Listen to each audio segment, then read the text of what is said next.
오늘날 우리는 블랙홀의 한복판에 있다고 해도 과언이 아닙니다. 업무에서든 삶에서든 세상은 우리의 모든 것을 빨아들이는 복잡한 도전으로 가득합니다. 당신도 별반 다르지 않을 것입니다. 당장 급한 사안을 해결해야 하는 것만으로도 머리가 꽉 차 과부하에 걸립니다. 상사가 지시한 힘든 업무를 완수하고 지역사회단체를 도와 활동계획을 수립하고 예산 내에서 살림을 꾸려나가는 등 이런저런 일들에 치이다 보면 자기계발은 뒷전으로 밀리기에 십상입니다. 이렇게 볼 때 일상과제를 해결하는 동시에 자기를 개발할 정신적, 정서적 자원을 찾는 일은 선택이 아니라 필수입니다. 그런 자원은 어떻게 찾아야 할까요? 유연함의 기술이 내미는 손을 잡으면 됩니다. 개인적 효율을 키우기 위해 설정한 목표는 우리가 매일 해야 하는 일을 완수하려고 애쓸 때조차도 자기 개발의 초점을 맞추게 해줍니다. 어려운 상황에 처했을 때도 필수 과제와 자기 개발 모두에 집중하기 위해 유연성을 발휘하는 일은 매우 중요합니다. 도전, 변화, 잠재적 성장의 기회가 찾아왔을 때 유연성 강화라는 목표를 세웁니다. 그러면 그 경험을 더욱 효과적으로 활용해 두 마리의 토끼를 다 잡을 수 있습니다.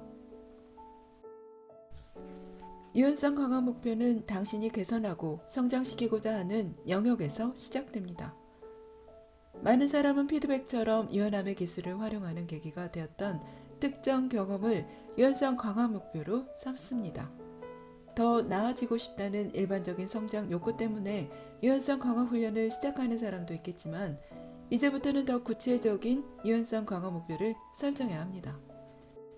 유연성 강화 목표를 무엇으로 삼건 중요한 점은 다가올 경험과 관련해 목표를 세우고 목표를 달성하기 위해 노력하는 것입니다. 심리학자들은 목표 설정이 행동을 촉진하는 효과가 있다고 말합니다. 자신이 원하는 것을 결정하고 나면 목표를 달성하기 위해 구체적인 행동에 나설 가능성이 훨씬 높아집니다. 유연함의 기술은 당신이 성장의 시작부터 끝까지 주인이 되도록 길을 안내합니다. 그리고 그 여정에서는 목적지를 정하는 일이 아주 중요합니다. 유연성 강화 목표는 한마디로 북극성입니다. 어떤 일에 도전하든 그 경험에서 교훈을 얻게 하므로 자기 개발에 계속 초점을 맞추게 됩니다. 조직에 발을 담가본 사람에게 목표의 정의를 물어보면 막힘없이 대답할 것입니다. 그러나 유연성 강화 목표는 그런 목표와 약간 다릅니다. 대부분의 기업은 목표에서 시작해서 목표에서 끝낸다고 해도 과언이 아닙니다. 기업 내 관리자에게는 달성해야 하는 분기별 목표가 있고 그 목표는 다시 주별, 일별 목표로 세분됩니다. 오죽하면 목표 설정은 큰 성과를 달성하기 위한 조직의 중요한 도구 중 하나임을 입증하는 연구도 다수 있습니다. 지난 수십 년간 발표된 연구 결과를 보면 상사가 매출 30% 증대, 연내 6개 신제품 출시 같이 성취해야 하는 도전적이고 구체적인 목표를 설정하면 최선을 다하자라는 구호를 외칠 때보다 훨씬 많은 일을 성취할 수 있다고 합니다.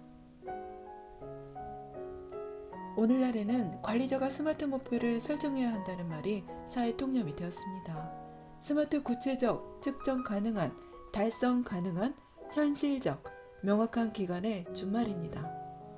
유연성 강화 목표는 기업의 관리자가 정하는 스마트 목표와는 근본적으로 다릅니다. 물론 유연성 강화 목표 내에 스마트 목표의 일부 요소가 포함될 수는 있습니다. 하지만 유연성 강화 목표는 스마트 목표와 차별화되는 중요하고 독특한 여러 특징이 있습니다. 첫째, 유연성 강화 목표는 자신이 직접 정합니다. 이 특징만 놓고 보면 유연성 강화 목표는 기업의 목표보다 새 결심 같은 형태에 더 가깝습니다. 물론 전형적인 개인의 소망이라기보다 직무에 기반을 둔 목표일 수 있고 실제로도 가끔은 그렇습니다. 둘째, 유연성 강화 목표는 성취가 아니라 학습과 관련이 있습니다. 아마 당신도 새로운 코딩 언어를 배운다라든가 까다로운 신규 고객을 확보한다라는 목표를 세워보았을 것입니다. 이런 목표는 유연성 지향적이라기보다 성취 지향적입니다.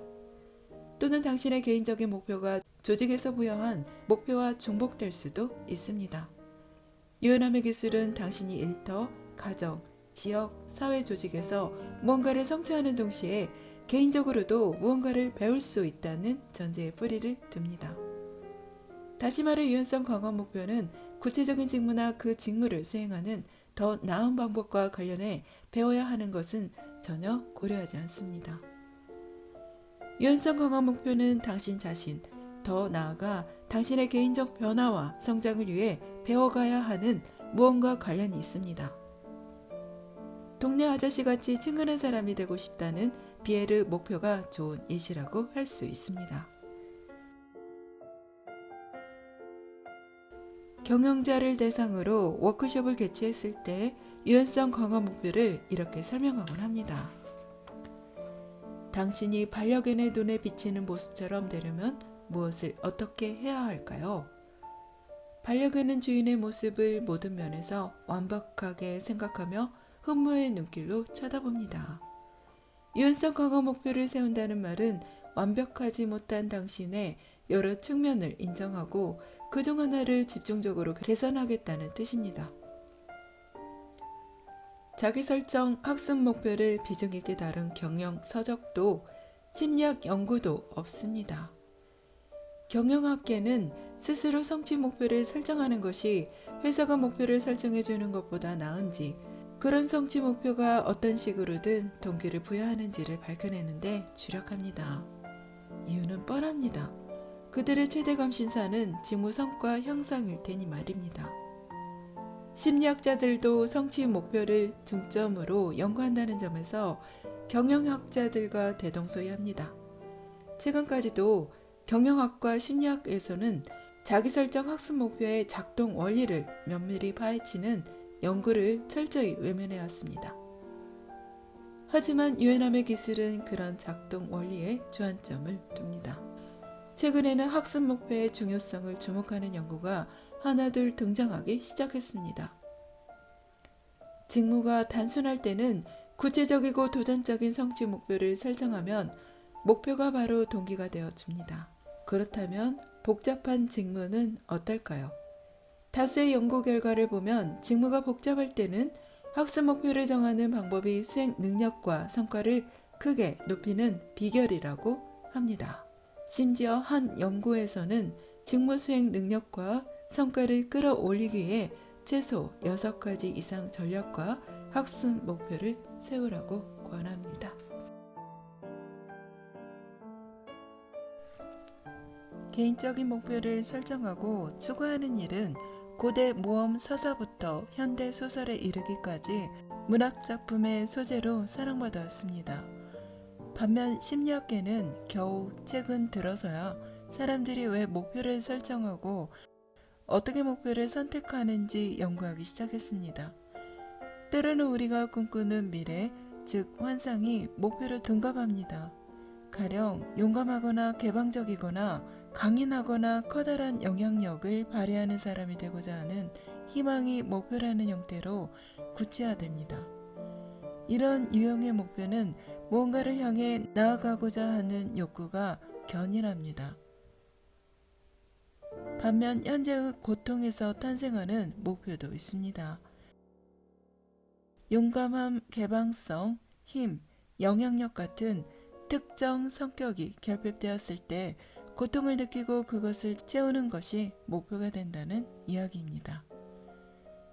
목표는 계층적입니다. 좋은 사람이 되고 싶다, 가족이나 이웃에 헌신하고 싶다처럼 가치관에 기반하는 상위 목표가 있는가 하면 직장 동료와의 관계를 개선하고 싶다, 이웃을 더 많이 도와주고 싶다 같은 하위 목표도 있습니다. 계층이라는 말에서 유추할 수 있듯 하위 목표는 상위 목표를 달성하기 위한 수단이라고 볼 수 있습니다. 사이먼 비엘을 예로 들면 쉽게 이해할 수 있습니다. 그는 사내에서 친근한 사람이 되겠다는 상위 목표를 세웠습니다. 그 목표는 철옹성 같다라는 말을 들었을 때 경험한 현재의 고통에서 시작되었습니다. 우리가 미래에 관한 환상을 토대로 선택하는 희망 목표는 경영자가 회사와 팀을 위해 설정하는 연간 비전과 비슷한 측면이 있습니다.